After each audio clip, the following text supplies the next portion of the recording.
Hey, what's up, lightboltjoe here. Today we're going to discuss the 2021 horror Easter film. Never thought I'd say those words together.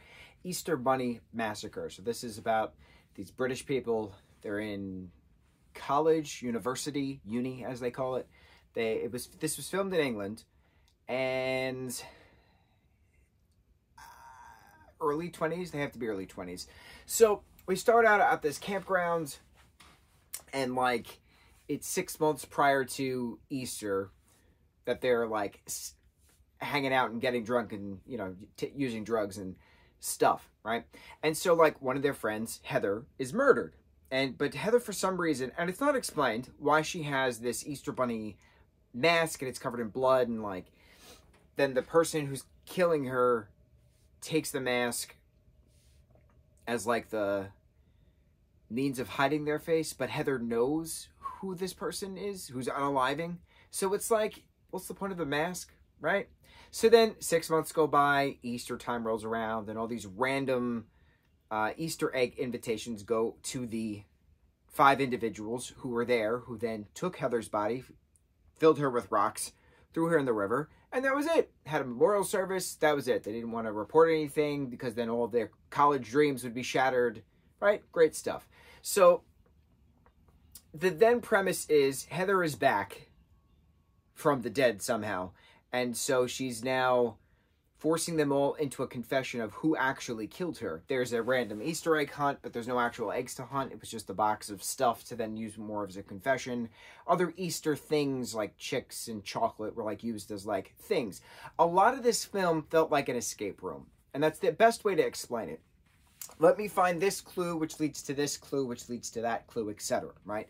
But the person who's there trapping them for doing the entrapment is setting the clues. So, like, no one's smart enough to, like, just watch or, like, set up a phone and, like, record to see who's actually doing these things. Just dumb.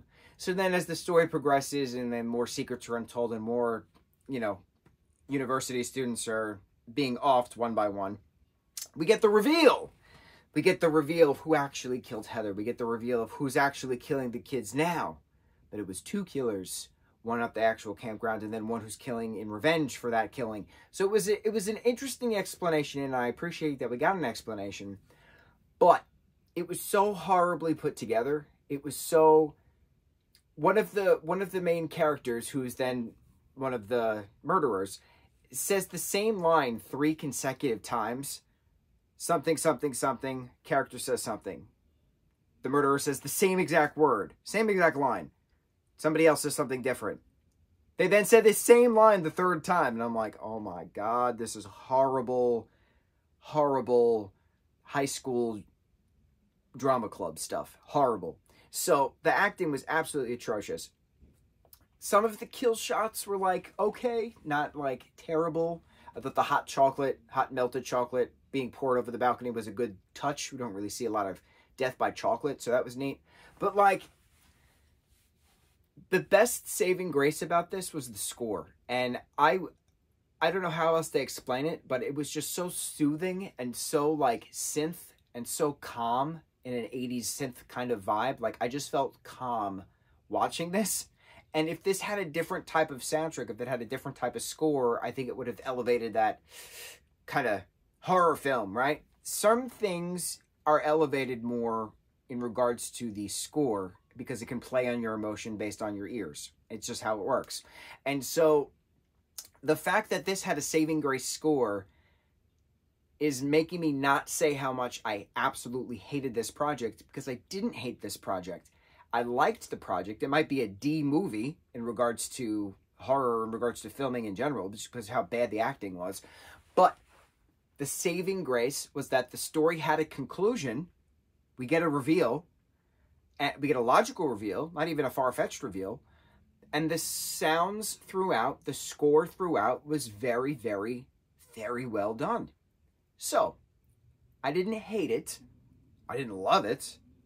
I liked it. I'm more in a middle ground like, specifically because of that score. And that was a very soothing score that could definitely put me to sleep. So I need to see if I can get that score soundtrack-wise, if it's on Spotify, because it was so beautiful for a horror film. I don't know how else to explain it.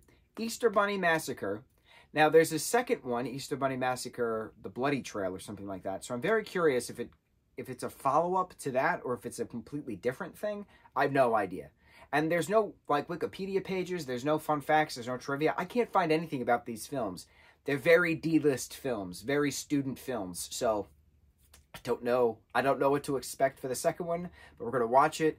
We're going to discuss it. We're starting up with our Easter reviews. There's only 4 Easter reviews we're doing.